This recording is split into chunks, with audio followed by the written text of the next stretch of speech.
ইফতারের পর আমরা হাজির হয়েছি মাওলানা মহিবুল্লাহ মজিবি হুজুরের মসজিদে হৃদয় ছুঁয়ে যাওয়া কুরআন তিলাওয়াত শুনতে। এই বিশেষ ভিডিওতে দেখুন কিভাবে মাওলানা মহিবুল্লাহ মজিবি মাগরিবের নামাজ পরিচালনা করছেন এবং পবিত্র কুরআন তিলাওয়াত করছেন। বাংলাদেশ থেকে আগত এই মহান আলেম তার মনোমুগ্ধকর তিলাওয়াত ও শিক্ষার মাধ্যমে বহু মানুষকে অনুপ্রাণিত করেছেন। বর্তমানে তিনি জেদ্দায় অবস্থান করছেন এবং সেখানে এক বিশাল মসজিদে ইসলামী শিক্ষা ও দাওয়াত চালিয়ে যাচ্ছেন। আরও অনুপ্রেরণাদায়ক মুহূর্ত ও ইসলামী কন্টেন্টের জন্য আমাদের চ্যানেল সাবস্ক্রাইব করুন। মাওলানা মহিবুল্লাহ একজন সম্মানিত ইসলামী পণ্ডিত এবং ইমাম, জ্ঞান ও সেবার প্রতীক। তিনি বাংলাদেশে তার ইসলামী শিক্ষার যাত্রা শুরু করেন, যেখানে তিনি মাদ্রাসাগুলোতে ছাত্রদের শিক্ষা দিতেন। তার পাণ্ডিত্য এবং নিষ্ঠা তাকে মক্কা, সৌদি আরবে একটি সুযোগ এনে দেয়, যেখানে তিনি প্রথমে মসজিদগুলোতে তার সেবা প্রদান করেন। 3 মাস পর তাকে জেদ্দায় স্থানান্তর করা হয়, যেখানে তিনি একটি প্রধান মসজিদের ইমাম হিসেবে দায়িত্ব গ্রহণ করেন। বাংলাদেশে শিক্ষা। মাওলানা মহিবুল্লাহ বাংলাদেশের মাদ্রাসাগুলোতে ছাত্রদের ইসলামী শিক্ষা দেন। তিনি ছাত্রদের কুরআন, হাদিস, ইসলামী আইনশাস্ত্র এবং অন্যান্য ইসলামী বিজ্ঞানের জ্ঞান প্রদান করেন।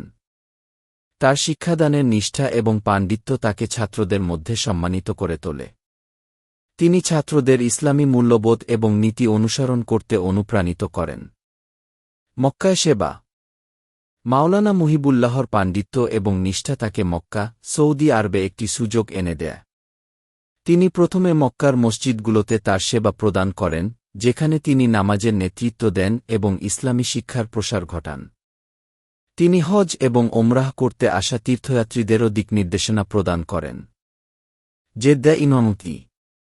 3 মাস পর মাওলানা মহিবুল্লাহকে জেদ্দায় স্থানান্তর করা হয়, যেখানে তিনি একটি প্রধান মসজিদের ইমাম হিসেবে দায়িত্ব গ্রহণ করেন।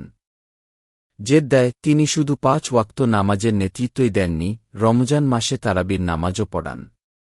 তিনি ইসলামী শিক্ষার প্রসার ঘটিয়ে সম্প্রদায়কে মূল্যবান জ্ঞান এবং দিকনির্দেশনা প্রদান করেন।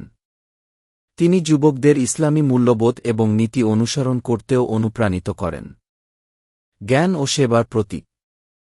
মাওলানা মহিবুল্লাহর যাত্রা ইসলামী শিক্ষা এবং সম্প্রদায়ের সেবার প্রতি তার অটল নিষ্ঠার প্রমাণ। তিনি তার জীবন ইসলামী জ্ঞানের প্রসার এবং মানুষের সেবায় উৎসর্গ করেছেন।